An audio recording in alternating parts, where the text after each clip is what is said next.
I still remember the day when I prayed that God would speak to me. I said, "Lord, speak to me. And if you make it really clear, I'll do whatever you say." And then I wondered, well, what happens now? You see, Jesus said, "My people hear my voice. I know them and they follow me." The essence of being a Christian is to follow Jesus. So when the Spirit speaks as Jesus' continuing voice, it calls us to follow Jesus. Back in those early days, God spoke to me about my future. I was so excited. He told me He had good plans for my life, and He spoke of gifts and blessings and the desires of my heart. It felt like Christmas. I couldn't wait. Well, I remember waiting a week, 2 weeks, a month. Nothing happened. God, where are all these gifts and blessings that you promised? What about your plan for my life? The next time that God spoke to me was a number of months later. This time I saw a pathway and it went up a hill, and at the top of a hill was a cross. At the time, I had little idea what it meant. Years later, I do. You see, God has good plans for us. He knows those plans. He's created us in His image to do good works which He's prepared in advance for us to do. He birthed us with purpose to partner with Him in His plans. But the problem is that we are broken and wounded.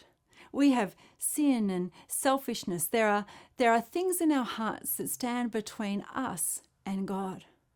So when God speaks to us, He speaks to change us. He speaks to transform us. He speaks to heal us so that then we can fulfill His purposes.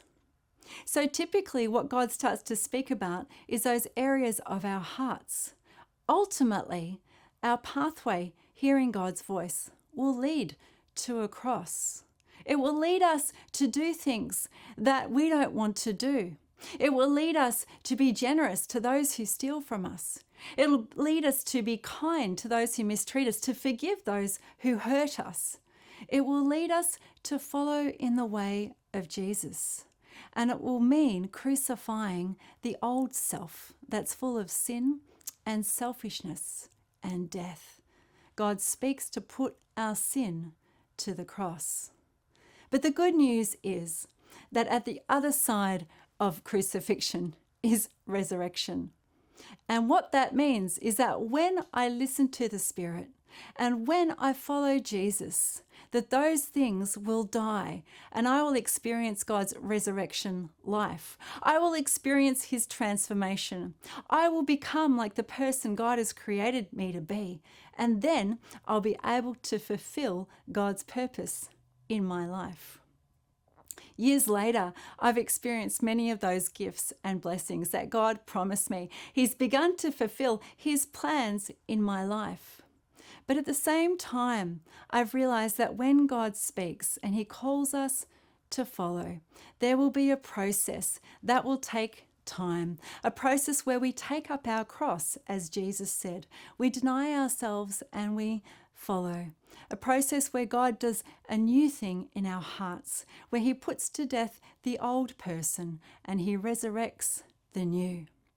Then He can freely bless us with the things that He has promised.